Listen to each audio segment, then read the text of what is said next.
ओम शांति। 6 सितंबर 2023। बाबा के महावाक्य।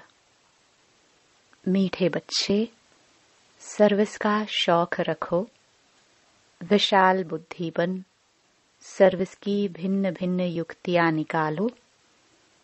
जो बातें बेगर अर्थ हैं उन्हें करेक्ट करो। प्रश्न।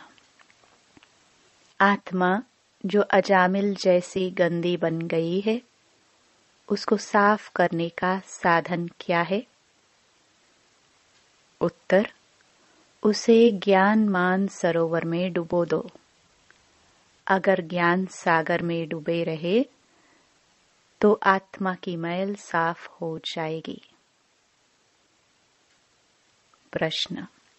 ब्राह्मणों के लिए सबसे बड़ा पाप कौन सा है? उत्तर।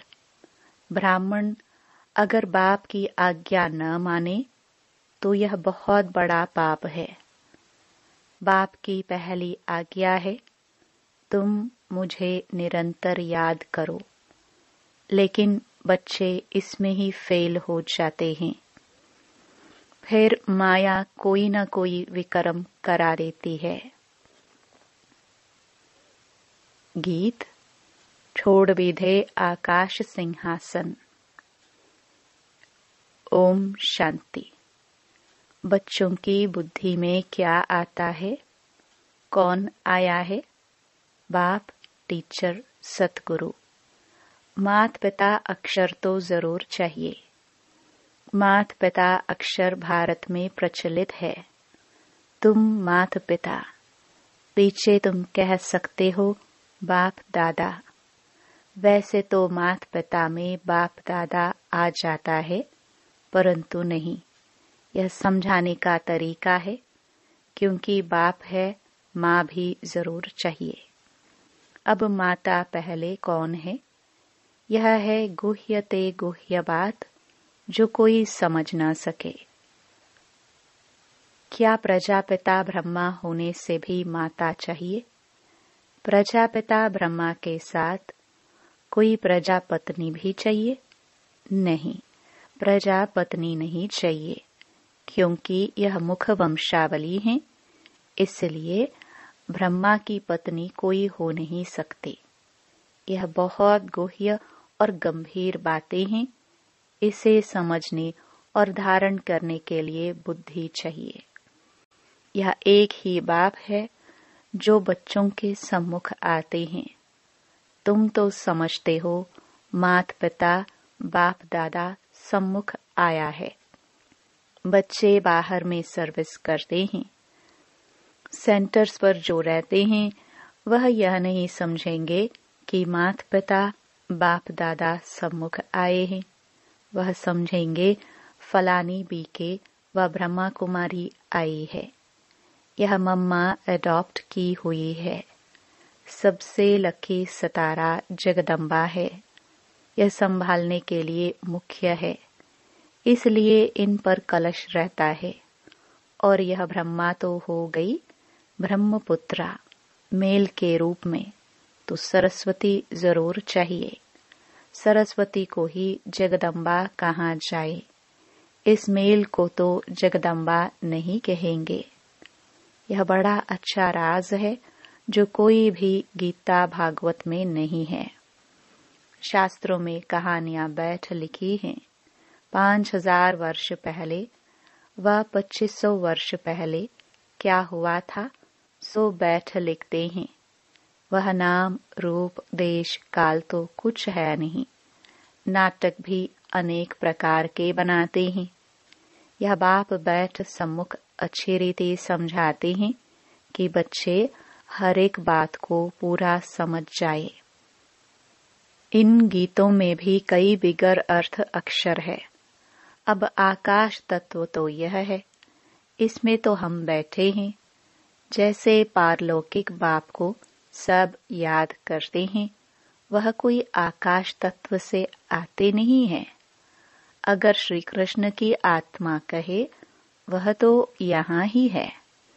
सब मुख्य मुख्य आत्माएं धर्म स्थापक आदि यहाँ ही है। श्री कृष्ण की आत्मा भी 84वें जन्म में यहाँ ही है। उनकी आत्मा को तो बुला न सके, यह परमपिता परमात्मा को बुलाया जाता है कि आओ, अपना महतत्व निर्वाण धाम छोड़कर वहां से आओ। तुम आत्माओं का सिंहासन तो महतत्व है। आकाश में तो तुम जीवात्माएं रहती हो। यह मांडवा है खेल चलने का। जब गीता सुनते हो दिल में आपे ही करेक्ट करते जाओ। यह तो जिन्होंने नाटक बनाए हैं उन्होंने ही फिर गीत बनाए हैं। फिल्म शूट करने वालों को भी समझाना चाहिए। इसमें बड़ी विशाल बुद्धि चाहिए। बाबा राय देते हैं सर्विस करने के लिए। यह ड्रामा जिसने बनाया है उन्हें समझाना चाहिए, उनसे मिलना चाहिए, इतनी समझ चाहिए। बाप तो डायरेक्शन देंगे। बाप को तो जाकर नहीं पूछना है। बाप तुम बच्चों को डायरेक्शन देंगे, ऐसे ऐसे करो, श्रीमत पर चलो। गीत वास्तव में धरती यह भारत खंड है। भारत में ही उनका आना होता है। भारत ही उनका बर्थ प्लेस है। सभी उस निराकार फादर को ही बुलाते हैं। श्री कृष्ण तो सबका फादर नहीं है। और मुरली जो दिखाते हैं वह कोई काठ की तुतारी तो नहीं है जो श्री कृष्ण के हाथ में देते हैं। मुरली तो वास्तव में ज्ञान की है। गॉडेस ऑफ नॉलेज सरस्वती को कहते हैं। राधे को नहीं कहेंगे, श्री कृष्ण को भी नहीं कहेंगे।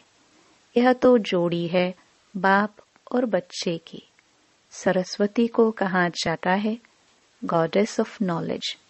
तो जरूर प्रजापिता ब्रह्मा, ब्रह्मपुत्रा भी गॉड ऑफ नॉलेज होना चाहिए।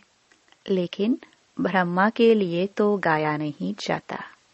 गॉड इज नॉलेजफुल कहा जाता है। ब्रह्मा नॉलेजफुल नहीं, गॉड इज नॉलेजफुल। परमपिता परमात्मा ज्ञान सागर है तो जरूर अपने बच्चों को ज्ञान देंगे। पहले पहले इनमें प्रवेश कर इन द्वारा दूसरों को देते हैं। इनमें सब लकी सितारे आ जाते हैं। ज्ञान सूर्य, फिर ज्ञान चंद्रमा, यह ब्रह्मा हुए। फिर चाहिए ज्ञान चंद्रमा के नजदीक एक सितारा जो चंद्रमा के सामने खड़ा रहता है। यह बहुत तीखा होता है। उनको ज्ञान लकी सितारा कहेंगे। उनका नाम सरस्वती रखा हुआ है। सरस्वती बेटी हो गई ना। यह तो बाप भी हुआ, बड़ी नदी भी हुई। बहुत बड़ी नदी है। यह नदियों का मेल सागर में होता है। सागर और नदियों का मेला होता है। सरस्वती भी सागर में मिलती है। उनका मेला नहीं लगता है। मेला ब्रह्मपुत्रा नदी का लगता है। यह नदी वंडरफुल है, मेल है। नदी तो फीमेल को कहा जाता है। यह गुह्य राज बहुत समझने लायक है, परंतु यह बातें पहले पहले कोई को नहीं बतानी चाहिए। पहले तो लौकिक माता पिता पारलौकिक माता पिता का राज समझाना चाहिए। लौकिक माता पिता से अल्पकाल क्षण भंगुर सुख का वर्षा मिलता आया है। यह तो पक्का याद रहना चाहिए। दूसरा कोई दो बाप का राज समझा सके, वह तो जानते ही नहीं। गाते हैं तुम माता पिता।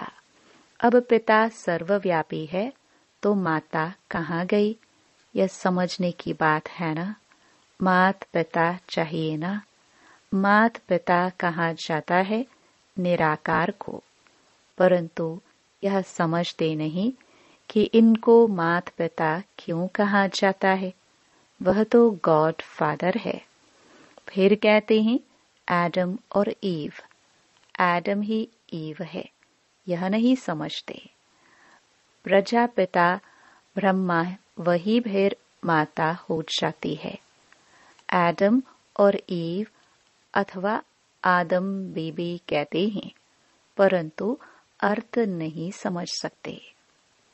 बच्चे समझ सकते हैं, आदम बेबी वास्तव में यह है। बेबी सो आदम है। इनको बेबी आदम दोनों कह देते हैं। वह तो है बाप। यह बड़ी पेचीली बातें हैं। भारत में गाते भी हैं, तुम मात पिता। ऐसे ही सुनी सुनाई पर गाते रहते हैं, अर्थ कुछ नहीं समझते। सत्य को बहुत दूर ले गए हैं। लाखों वर्ष कह देते हैं, लौंग लौंग भी कितना। कहानी तो नजदीक की ही सुनाई जाती है। तुम समझा सकते हो, लॉन्ग लॉन्ग एगो यानी 5000 वर्ष पहले इस भारत में देवी देवताओं का अखंड अटल सुख शांतिमय राज्य था। और कोई राज्य नहीं था। यह अक्षर कोई विद्वान आचार्य कह नहीं सकते। देवी देवताओं का राज्य था। मालूम होना चाहिए कैसे स्थापन हुआ। लक्ष्मी नारायण कैसे बने, कैसे उन्हों की राजाई स्थापन हुई। उनके पहले तो कलयुग था। बरोबर कलयुग का अंत अब है और कलयुग के बाद फिर सतयुग होगा। सतयुग सामने आ गया है। जो लॉन्ग लॉन्ग था वह सामने आ गया। 84 जन्म लेते लेते अब कलयुग का अंत आकर हुआ है। अभी तुमको कहेंगे 5000 वर्ष पहले इन लक्ष्मी नारायण का सतयुग में राज्य था। अभी नहीं है। अभी टाइम आकर पूरा हुआ है। फिर से लक्ष्मी नारायण का राज्य स्थापन हो रहा है। यह तुम्हारी बुद्धि में है, जिसके लिए तुम पुरुषार्थ कर रहे हो। यह है समझाने की बात। यह तो सच्ची गीता आदि इसलिए लिखी जाती है कि कोई पढ़कर रिफ्रेश होते रहे। यह जानते हैं जो लिखा जाता है वह फिर प्रायलोप हो जाएगा। यह सच्ची गीता भी नहीं रहेगी। जो तुम लिखते हो वह सच्चा ज्ञान प्रायलोप हो जाना है। और साथ साथ शास्त्र भी सब प्रायलोप हो जाएंगे। सतयुग त्रेता में शास्त्र होते नहीं। फिर कल्प पहले जैसे द्वापर से बने थे वैसे बनने लग पड़ेंगे। यह है भक्ति मार्ग की सामग्री। रचना की सामग्री बहुत बड़ी है। तुम ज्ञान सेकंड में ले लेते हो। सारी रचना के आदि मध्य अंत को तुम जानते हो। अंगे अखरे, तिथि तारीख सहित पूरा हिसाब किताब है। 84 जन्म सब नहीं लेते हैं। कोई 70 लेते, कोई 60 लेते, कोई 2 भी लेते हैं। यह सारा मिनिमम और मैक्सिमम का हिसाब है। पीछे आने वालों के जरूर नंबरवार थोड़े थोड़े जन्म होंगे। उसका फिर विस्तार करना फालतू हो जाता है। तुम बच्चे नटशल में समझ सकते हो। 84 लाख जन्म तो है नहीं। 84 जन्म भी हर एक नहीं ले सकते हैं। ऐसे ही सिर्फ कह देते हैं 84 का चक्र है। 84 लाख जन्मों का चक्र नहीं गाया जाता। गीत पाप कपट की छाया पड़ गई है। अब रावण का राज्य है ना। आत्मा पर मैल की छाया पड़ते पड़ते अब बिल्कुल ही अजामिल हो गए हैं। इतनी मैल छड़ी है जो साफ होते ही नहीं। उस मैल को निकालने लिए फिर गाया हुआ है ज्ञान मान सरोवर। उसमें डुबा रहे। जैसे जंक लगती है तो उनको उतारने के लिए घासलेट में टाला जाता है। यह भी जंक लगी है, इसलिए ज्ञान सागर में डूबे रहो। कोई पानी की नदी व सागर की बात नहीं है। ज्ञान सागर जो ज्ञान देते हैं उस नॉलेज में तत्पर रहना है।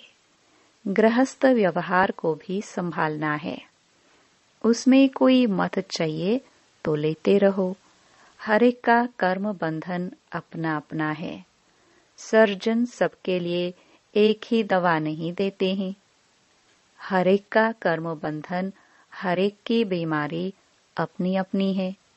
यह 5 विकारों की बीमारी महाभारी है। इस बीमारी को कोई जानते ही नहीं है। यह कब से शुरू होता है? आत्मा को बीमारी लगने से शरीर को भी बीमारी लग जाती है। आत्मा में दुख पड़ता है तो शरीर में भी पड़ जाता है। यह बातें शास्त्रों में नहीं है। वह तो भक्ति मार्ग का भक्ति कांड है। भक्ति का भी बाबा ने बताया है कि पहले होती है अव्यभिचारी भक्ति, फिर रजोगुणी व्यभिचारी भक्ति, फिर व्यभिचारी तमोगुणी भक्ति। जैसी जैसी भक्तों की अवस्था वैसी भक्ति भी हो जाती है। ज्ञान भी ऐसे उतरता है। पहले 16 कला, फिर 14 कला, फिर 12 कला। प्रारब्ध जो बनती है वह फिर उतरती जाती है। तुम बच्चे जानते हो यह कमाई है। कमाई में विघ्न पड़ते हैं, दशाएं बदलती हैं। पूछते हैं हमारे ऊपर कौन सी दशा बैठी हुई है? फिर वह लोग बतलाते हैं इस सच्ची कमाई में भी बच्चों पर दशाएं बैठती हैं। कोई पर राहु की दशा बैठती है, काला मोह कर लेते हैं। बृहस्पति की दशा थी, फिर माया ने थप्पड़ लगाया तो राहु की दशा बैठ गई। काम में गिरा और फट से राहु का ग्रहण लगा, ताला बंद हो जाता है। यह है गुप्त कड़ी सजा। वह फिर कभी कह नहीं सकेंगे कि भगवान वाच काम महाशत्रु है। सन्यासी भी काम महाशत्रु के कारण ही स्त्री को छोड़ चले जाते हैं। यह भी निवृत्ति मार्ग की पवित्रता भारतवासियों के लिए अच्छी है। भारतवासी ही पवित्र से अपवित्र बनते हैं, तो उन्हों को थमाने के लिए यह सन्यासी हैं। मरम्मत के लिए यह पवित्रता है। पवित्रता की ताकत से ही सृष्टि इतनी चलती है। अभी तो वे भी पतित बन पड़े हैं। तुम्हें उनकी भी सर्विस करनी है। सर्विस का तुम बच्चों को बहुत बहुत शौक रहना चाहिए। बेकायदे कोई भी चलन नहीं चलनी है। भल पुरुषार्थी हो। संपूर्ण तो कोई नहीं बना है। कुछ न कुछ पाप होते रहते हैं। बाप की आज्ञा न माना यह भी बड़ा पाप है। बाप का फरमान है निरंतर मुझे याद करो। जानता हूं कि कर नहीं सकेंगे, परंतु तुम पूरा पुरुषार्थ ही नहीं करते हो। जो करेंगे वह अच्छा पद पाएंगे। अच्छा, मीठे मीठे सिखिलदे बच्चों प्रति मात पिता बाप दादा का याद प्यार और गुड मॉर्निंग। रूहानी बाप की रूहानी बच्चों को नमस्ते। धारणा के लिए मुख्य सार। पहला, 5 विकारों की बीमारी से मुक्त होने के लिए सर्जन की राय लेते रहना है। आत्मा पर कोई बीमारी न लगे, इसकी संभाल करनी है। दूसरा, सच्ची कमाई करनी और करानी है। कोई भी बेकायदे चलन नहीं चलनी है। राहु की दशा कभी न बैठे, इसके लिए बाप के फरमान पर सदा चलना है। वरदान: याद और सेवा द्वारा सब चक्करों को समाप्त कर क्षमा पर फिदा होने वाले सच्चे परवाने भव। जो बच्चे याद और सेवा में सदा बिजी रहते हैं, वह सभी चक्करों से सहज ही मुक्त हो जाते हैं। कोई भी चक्कर रहा हुआ होगा तो चक्कर ही लगाते रहेंगे। कभी संबंधों का चक्कर, कभी अपने स्वभाव संस्कार का चक्कर। ऐसे व्यर्थ के सभी चक्कर समाप्त तब होंगे जब बुद्धि में सिवाय क्षमा के और कुछ भी न हो। क्षमा पर फिदा होने वाले क्षमा के समान बन जाते हैं।